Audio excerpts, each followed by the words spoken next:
मराठी के पेपर के बाद अब बारी है इंग्लिश के पेपर की, और जिस मोमेंटम के साथ मराठी की प्रिपरेशन की शुरुआत की थी उसी मोमेंटम को बरकरार रखते हुए, कंटिन्यू रखते हुए हम इंग्लिश की प्रिपरेशन की शुरुआत करेंगे। और ये इंग्लिश का प्रिपरेशन कैसा होगा, कैसे सारी चीजें मैनेज करेंगे, आज की वीडियो के थ्रू मैं आपको बताऊंगा। नमस्कार दोस्तों, मैं सौरभ एडुकेटर में आप सबका स्वागत करता हूं। आई होप सारे बच्चों को मराठी का पेपर बहुत ही आसान गया होगा। जहां पर आज की वीडियो की अगर बात करूं तो आज हम लोग इंग्लिश के लास्ट मोमेंट प्रिपरेशन की बात करेंगे। दो चीजें डिस्कस करेंगे। सबसे पहले जो प्रिपरेशन का आपको टाइम मिल रहा है उसका ओवरव्यू जानेंगे, कैसे 4 दिनों को या फिर जितना भी समय आपको मिल रहा है उसको सही से यूटिलाइज करना चाहिए, वो मैं यहां पे बताऊंगा। और उसके बाद कुछ पार्ट ऑफ द सिलेबस का आपका मैं प्रिपरेशन फॉर्मेट बताने वाला हूं। अब ये कुछ पार्ट कौन सा होगा ये जानने के लिए वीडियो में आगे बने रहिएगा। पर ये दोनों चीजों को तो डिटेल में डिस्कस करेंगे ही करेंगे, बट तब तक आपको सबसे पहले अभी वीडियो को रोक के एक लाइक करना है और कमेंट सेक्शन में कमेंट करके ये बताना है मराठी का पेपर आपका कैसा गया। शुरुआत अगर टाइम के ओवरव्यू को जानते हुए करेंगे तो इंग्लिश के प्रिपरेशन के लिए 4 दिन का समय आपको मिल रहा है। शुरुआत 25 फरवरी से हो रहा है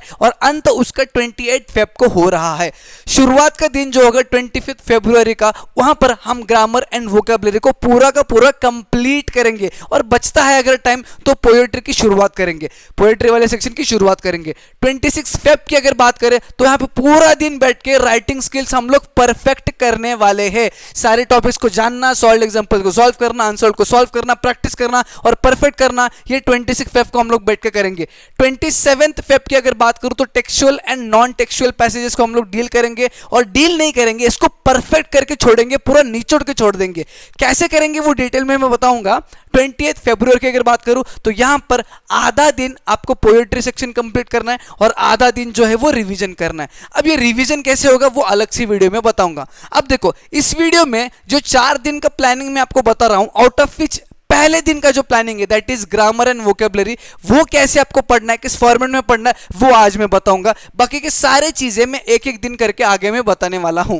पर आज हम लोग जानेंगे preparation format grammar and vocabulary का। प्रिपरेशन फॉर्मेट में सबसे पहले आपको जानना ये जरूरी है कि 25 फरवरी को हम इसकी प्रिपरेशन करने जा रहे हैं, और 25 फरवरी को अराउंड मैं बोल रहा हूं अराउंड 8 to 10 आवर्स का सेल्फ स्टडी हम लोग लगाएंगे। अब ये प्रैक्टिकली पॉसिबल है क्या? अभी बताता हूं कैसे पॉसिबल है। शुरुआत अगर हम लोग प्रिपरेशन की सुबह 9 बजे करते हैं तो 9 to 11 पहला हो जाएगा, ठीक है। आधे घंटे का ब्रेक लेते हैं, 11:30 to 1:30 दूसरा स्लॉट हो गया। 2 घंटे के पढ़ने के स्लॉट रखेंगे, पहला स्लॉट हो गया, दूसरा स्लॉट हो गया। 1:30 के बाद अगर लंच ब्रेक लेते हो 1.5 घंटे का तो 3 से 5 PM तीसरा स्लॉट हो गया। अगर यहाँ पे आधा घंटा ब्रेक लेते हो तो 5:30 से लेके 7:30 बजे तक चौथा स्लॉट हो गया। अगेन यहाँ पर अगर 9 बजे तक का भी ब्रेक ले लेते हो तो 9 PM से लेके 11 PM तक आपका 5वां स्लॉट हो गया। 11:30 बजे आप सो भी जाते हो तो सुबह 8 साढ़े 8 बजे उठ सकते हो और 9 बजे जो है पढ़ने के लिए बैठ सकते हो। Is that clear for you? इतना क्लियर है? Is that clear for you? यहाँ पे एक चीज आपको समझना जरूरी है कि हर एक स्लॉट आपका 2 घंटे का है।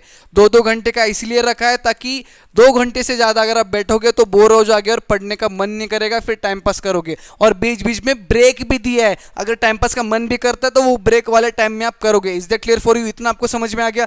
अब ग्रामर एंड वोकैबुलरी हम लोग पढ़ेंगे, इतना तो हमको समझ में आ गया। जहां पर आपके ग्रामर एंड वोकैबुलरी में एग्जाम में आपके 3 लेवल के क्वेश्चंस पूछे जाते हैं।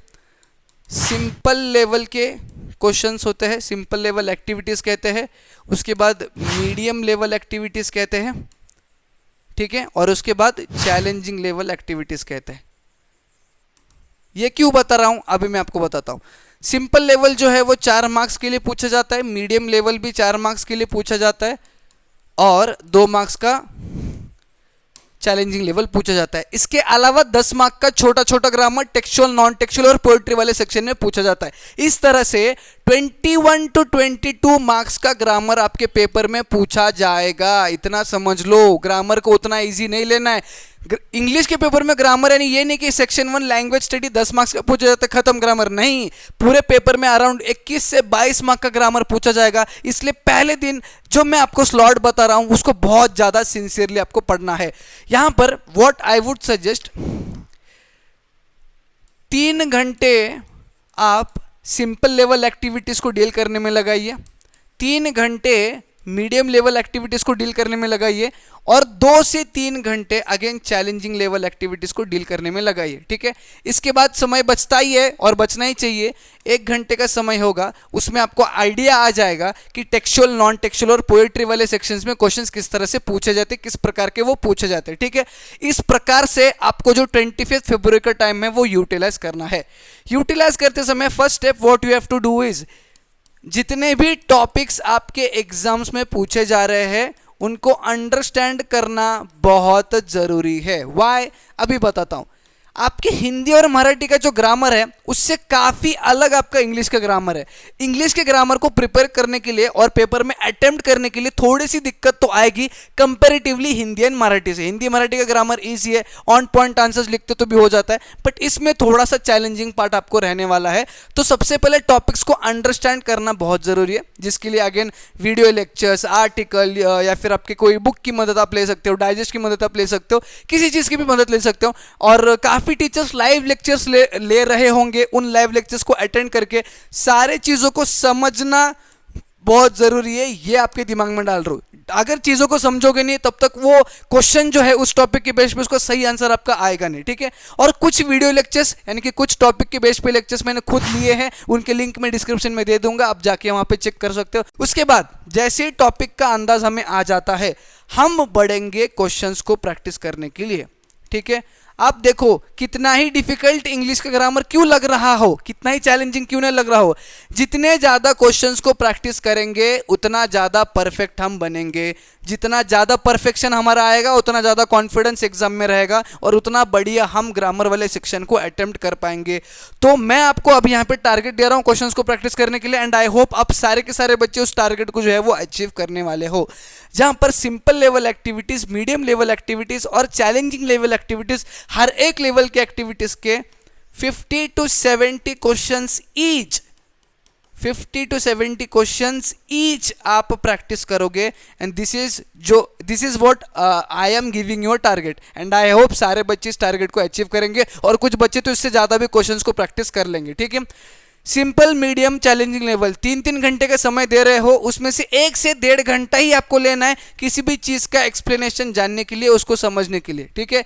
बाकी बचा हुआ 1.5 घंटा जो है या फिर 2 घंटा जो है वो फुल ऑन प्रैक्टिस के लिए हम लोग यूटिलाइज करेंगे। Is that clear for you? और सबसे इंपॉर्टेंट चीज़, ये क्वेश्चंस की प्रैक्टिस कहाँ से होगी? मोस्ट लाइकली 21 खरीद लो, नहीं है तो ठीक है, या फिर किसी भी पब्लिकेशन का डाइजेस्ट। आपको बस इतना देखना है, जो भी बुक में सबसे ज़्यादा क्वेश्चंस अवेलेबल होंगे वो बुक मेरे पास रहना चाहिए, मेरे साथ रहना चाहिए प्रैक्टिस के लिए।